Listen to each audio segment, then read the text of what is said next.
Today on the newscast, with Iranian missiles and drones threatening the Middle East, America and Israel are teaming up. Get all the breaking details next.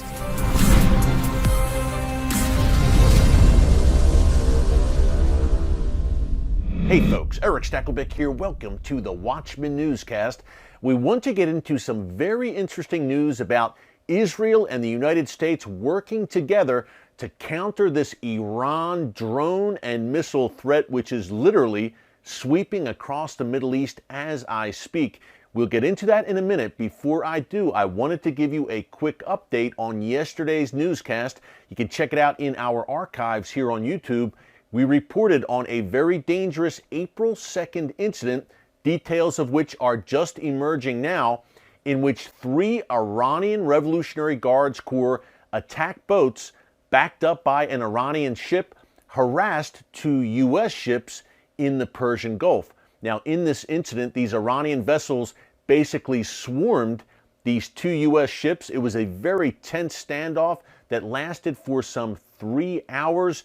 The Iranian vessels came within 70 yards of these U.S. ships, but again, we're just learning about this now. Eventually, these Iranian vessels backed off, but what do you know? This Monday, April 26th, we had yet another incident in the Persian Gulf. Yet again, 3 Iranian Revolutionary Guards Corps attack boats. Folks, these are basically speedboats. The Iranian regime has done this many times, harassing U.S. ships over the years. But know that these speedboats are fully armed.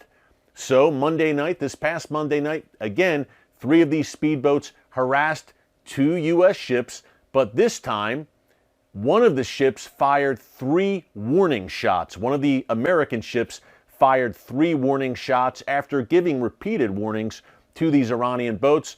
As soon as those warning shots went off, these 3 Iranian attack boats quickly retreated to a safe distance. But yet again, folks, it shows you the stakes. It shows you that tensions are very high right now in the region, and it comes against the backdrop, oddly enough, of the United States and Iran kind of dancing around and looking to negotiate so that the United States re-enters that disastrous Iran nuclear deal. We actually have some good news to report on the Israel-US front regarding Iran. Israel and the United States are reportedly putting together a working group to work on ways to counter Iran's drone and missile program, which is really becoming a menace in the region, not only to Israel and the United States and their interest, but to the Saudis and the Sunni Arab nations. Yesterday alone, Tuesday, April 27th, 2 incidents. Number 1, the Israel Defense Forces shot down a Hezbollah drone near the Israel-Lebanon border, and that was the second Hezbollah drone that the IDF shot down in recent days. And then we had another, perhaps even more troubling incident in some respects, in that it showed a new innovation on the part of the Iran-backed Houthi rebels, an explosive-laden boat. I guess you could call it a boat drone in some respects. It was unmanned, packed with explosives, crashed into the Saudi port of Yanbu. Now, Yanbu was only about 500 miles south of the Israeli city of Eilat. It sits along the Red Sea coast. Thankfully, it looks like no one was hurt or injured in that attack. But folks, these Houthi attacks against Saudi Arabia are coming literally on a daily basis. Usually it's unmanned aerial drones and missiles being launched from Yemen into Saudi Arabia. But now this drone boat, I guess you would call it, crashing into the port, a port city in Saudi Arabia. Saudi Arabia is really becoming a training ground of sorts for Iran's missiles and drones. I think it's pretty clear. They're using innovative tactics there through the Houthis, and they are really using the hybrid model of drones and missiles together. So Saudi Arabia, I'm sad to say, is really bearing the brunt of Iran's diabolical experiments with drones and missiles in the region right now. It's to the point that the head of U.S. Central Command, General Kenneth McKenzie, has said that the prevalence of Iran's drones, and again, key point here, folks, the way they are passing off the drones, to Iraqi Shia militias, to Hamas, Palestinian Islamic Jihad, the Houthis, Hezbollah, of course. General McKenzie said that it threatens U.S. air superiority in the region. That's a pretty stunning statement. Iran is essentially becoming a drone superpower. They are rolling these drones off the assembly lines in Iran. Many of them are domestically made. They are showing them off to the world in various military parades. They are very proud of this massive drone arsenal that they are building, and which, again, they are very willing to pass off to their proxies across the region. Hey, the United States felt the brunt of this recently. A few weeks ago, we reported it here on the newscast. A U.S. base in northern Iraq in Erbil was targeted by an explosive-laden, explosive-packed aerial drone, courtesy of those Iraqi Shia militias, Iran-backed militias, targeted U.S. personnel there in northern Iraq. So this is becoming a serious problem.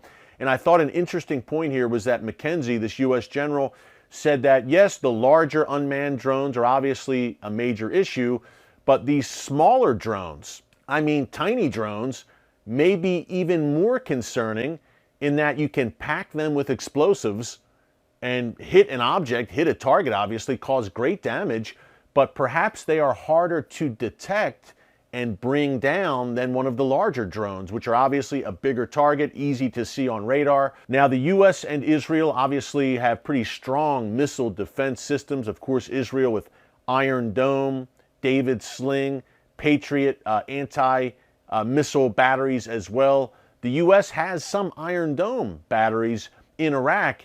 I don't know how much they're using them because, as we've reported here in the newscast many times, these rockets continue to be launched at U.S. targets inside Iraq. So the drones, major issue, but as we wrap up here as well, I think it's very important that Iran's precision-guided munition program, PGMs for short, is also apparently on the table as part of this U.S.-Israel working group. This is a pretty simple story, folks. Iran has a massive ballistic missile program, one of the largest and most advanced in the world, and they have shown that they will use them. It's part of this ring of fire that is surrounding Israel right now. We've talked about it many times. To the north, south, east, west, Israel is quite literally surrounded by hundreds of thousands of rockets and missiles, courtesy of Iran and its various proxies that Iran equips, of course. But these PGMs, these precision-guided munitions, folks, hear me out clearly here. This could be the trigger that sparks the next Middle East war. That's how seriously the Israel Defense Forces take this PGM threat. You might ask, what are PGMs? Well, they are precision-guided munitions, PGM for short. They do exactly what their name says. They are advanced missiles that can hit their target with great precision and great accuracy. That's the reason you've seen so many Israeli airstrikes against Iranian and Hezbollah assets inside Syria over the past few years, because the IDF is targeting mainly these PGM shipments. Iran is trying to transit these PGMs to Hezbollah in Lebanon. They're transiting them through Syria to Lebanon, or they'll have the PGM parts and then you can assemble them, or Hezbollah could assemble them in Lebanon. So I hope this working group gets to work. I'm sure they will, because these are massive, massive threats that, again, could spark a major conflict. We know it's a question not of if it's coming, but when it's coming. We hate to say that, but we are realistic here at the Watchman Newscast. The region is a tinderbox right now. The good news is, and I say it every day, God Almighty still sits on the throne. And we trust in that. We will continue to bring you these frontline reports here on the Watchman Newscast. Real quick, wanted to mention we hit 250,000 subscribers today, 250,000 subscribers here on the Watchman Newscast at YouTube. Thank you to everyone. We can't do it without you. That almost sounds cliched, but I really mean it. We cannot do it without you, my watchmen and watchwomen, fellow watchmen and watchwomen on the wall who are tuning in every day, Monday through Friday, and sometimes on the weekend here on the Watchman YouTube channel. If you have not subscribed yet, please subscribe and click the like button so we can continue to bring you these cutting-edge stories that you're just not going to hear in the mainstream media. Hey, thanks for joining us here today on the Watchman Newscast. Until tomorrow, God bless you. And remember, never hold your peace.